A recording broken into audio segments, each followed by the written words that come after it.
রাজ্য সরকার এবং মুখ্যমন্ত্রীকে কালিমালিপ্ত করার প্রয়াস জারি রেখেছেন কংগ্রেস বিধায়ক সুদীপ রায় বর্মন। তাই তিনি মণিপুরের সিজা ফাউন্ডেশনকে হাসপাতাল নির্মাণের জন্য ক্যাবিনেটকে না জানিয়ে জমি দিয়েছেন বলে অভিযোগ করেছেন। কিন্তু এই বিষয়টি মিথ্যা। সুদীপ রায় বর্মনের এটি অপপ্রচার বলে দাবি করলেন মন্ত্রী সুশান্ত চৌধুরী। সম্প্রতি সুদীপ রায় বর্মন সাংবাদিক বৈঠক করে অভিযোগ করেছেন মণিপুরের সিজা ফাউন্ডেশনকে রাজ্য সরকারের তরফ থেকে জমি প্রদান করা হয়েছে। মুখ্যমন্ত্রীর উদ্যোগী হয়ে এই জমি প্রদান করেছেন, কিন্তু জমি প্রদানের ক্ষেত্রে ক্যাবিনেটের সিদ্ধান্ত নেননি তিনি। নিয়ম নীতির ঊর্ধ্বে উঠে ব্যক্তিগত স্বার্থ চরিতার্থ করতে তিনি নিজের মর্জি মতো কাজ কারবার চালাচ্ছেন এবং সরকার পরিচালনা করছেন বলে অভিযোগ করলেন সুদীপ বাবু। কিন্তু এই অভিযোগ সম্পূর্ণ মিথ্যা বলে পাল্টা সাংবাদিক বৈঠক করলেন মন্ত্রী সুশান্ত চৌধুরী। তিনি ঘোষণা দিলেন এই ধরনের কোনো অর্নতি কাজ হয়নি। তাছাড়া রাজ্য সরকারের পলিসি রয়েছে, রাজ্যের সার্বিক পরিকাঠামোগত উন্নয়নে বিশেষ করে স্বাস্থ্য, শিক্ষা, শিল্প ক্ষেত্রে কেউ যদি ইনভেস্ট করতে এগিয়ে আসে তবে রাজ্য সরকার তাকে সাহায্য সহযোগিতা করবে।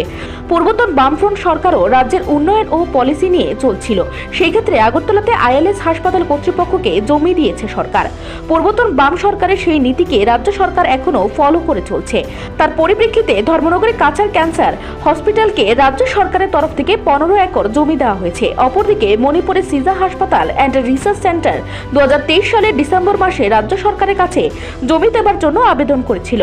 এই প্রস্তাব পাওয়ার পর সিজা ফাউন্ডেশনের ব্যাপারে অনেক খোঁজখবর নিয়েছে রাজ্য সরকার। তথ্য অনুসন্ধানে দেখা গেছে সিজা হাসপাতাল অ্যান্ড রিসার্চ সেন্টার মণিপুরের ইম্ফলে 1985 সাল থেকে সুপার স্পেশালিটি হাসপাতাল চালাচ্ছে। উত্তর পূর্বাঞ্চলের বছর ধরে এই ধরনের হাসপাতাল চালানো এক বিশাল ব্যাপার।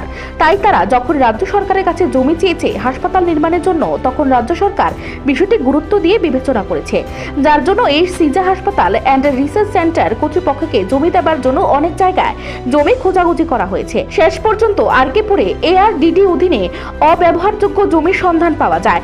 সেখান থেকে 28 একর জমি সিজা ফাউন্ডেশনকে দেবার সিদ্ধান্ত নিয়েছে সরকার। কিন্তু জমি হস্তান্তর করার আগে যে সমস্ত আইনি প্রক্রিয়া এবং অনুমোদনগুলি প্রয়োজন সেগুলি এখনো সম্পন্ন হয়নি। এআরডিডি থেকে শুধুমাত্র নো অবজেকশন সার্টিফিকেট পাওয়া গেছে, অর্থাৎ রাজ্যের উন্নয়নমূলক কাজে এই জমিকে ব্যবহার করা যেতে পারে।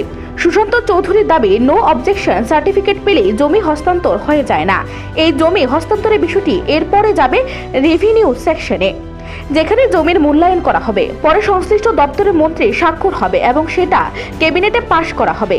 তারপরে এই জমি হস্তান্তর করা সম্ভব হবে সিজা হাসপাতাল অ্যান্ড রিসার্চ সেন্টারকে। কিন্তু সঠিকভাবে তথ্য না নিয়ে তড়িঘড়ি করে মিথ্যা অভিযোগ এনেছে সুদীপ রায় বর্মন। ক্যাবিনেটের সিদ্ধান্ত ছাড়াই জমি হস্তান্তর হয়ে গেছে বলে তিনি প্রচার শুরু করেছেন। তার এই অভিযোগ সরকারকে কালিমালিপ্ত করা এবং মুখ্যমন্ত্রীকে বদনাম করার জন্য। এক্ষেত্রে মন্ত্রী সুশান্ত চৌধুরীর দাবি, সম্পূর্ণ আইন কানুন এবং রীতিনীতি মেনে জমি হস্তান্তর করা হবে।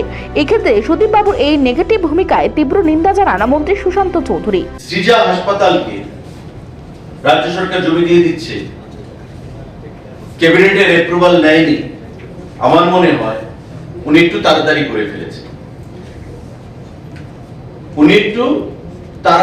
ফেলেছেন। যারাই উনাকে তথ্য দিয়েছে তারা সঠিক তথ্য উনাকে দিতে পারেনি। আমি যেটা বলেছি যে গত ডিসেম্বর মাস থেকে একটা প্রয়াস চলছে। সিজা ওয়েস্ট ডিস্ট্রিক্টের ডিএম কে প্রথম চিঠি লিখেছেন যে আমাকে আপনি জমি দিন, আমি ত্রিপুরা রাজ্যে হাসপাতাল, সুপার স্পেশালিটি হাসপাতাল করতে আমরা ইচ্ছুক এবং আগামী কয়েক বছরে প্রায় 900 কোটি টাকার ইনভেস্টমেন্ট তারা ত্রিপুরা রাজ্যে করবে।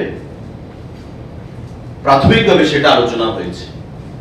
তো স্বাভাবিকভাবে 900 কোটি টাকার যারা ইনভেস্টমেন্ট করবে তাদের জমি দিতে হবে এবং আমাদের জমি দেওয়া সেখানে পলিসিও রয়েছে।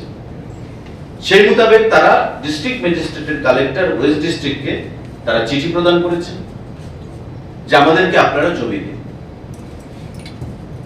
মাঝখানে এই চিঠি পাওয়ার পর অনেক জায়গায় খোঁজাখুঁজি হয়েছে, কিন্তু সুইটেবল ল্যান্ড পাওয়া যায়নি। এবং পরবর্তী সময় আপনারা জানেন আমাদের আরকে নগর যেটা রয়েছে বুজ্জুমনগর ইন্ডাস্ট্রিয়াল গ্রোথ সেন্টারের পাশে, সেখানে এআরডিডি সেখানে কলেজ রয়েছে, সেখানে অনেক ভ্যাকেন্ট ল্যান্ড রয়েছে। সেই ভ্যাকেন্ট ল্যান্ড থেকে কিছুটা জমি 23 একরের মতো 28 একরের মতো জমি আইডেন্টিফাই করা গেছে, যেটা আনইউজড অবস্থায় রয়েছে, যে এই জমিটা দেওয়া যেতে পারে।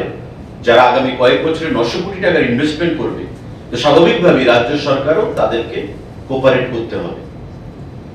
এই জমিটাকে আইডেন্টিফাই করা গেল। বিভিন্ন জায়গায় জমির জন্য সেখানে বলা হয়েছে, ডিএম এর তরফ থেকে প্রচেষ্টা নেওয়া হয়েছে, ভিজিট করা হয়েছে, কিন্তু সুইটেবল ল্যান্ড সেখানে পাওয়া গেছে 28 একর জমি। ডিএম এন্ড কালেক্টর সেটা আইডেন্টিফাই করেছে। যেহেতু এআরডিডির জায়গা, DM and collector officially ARDD ডাইরেক্টরকে অ্যাপ্রোচ করেছে যে এই জায়গার অবস্থান কি, বর্তমান স্ট্যাটাস কি, যদি আনইউজড অবস্থায় থাকে তবে এনওসি দেওয়া যায় কিনা। এবং ডাইরেক্টর এআরডিডি, সেক্রেটারি এআরডিডির মাধ্যমে এআরডিডি মিনিস্টার অ্যাপ্রুভাল নিয়ে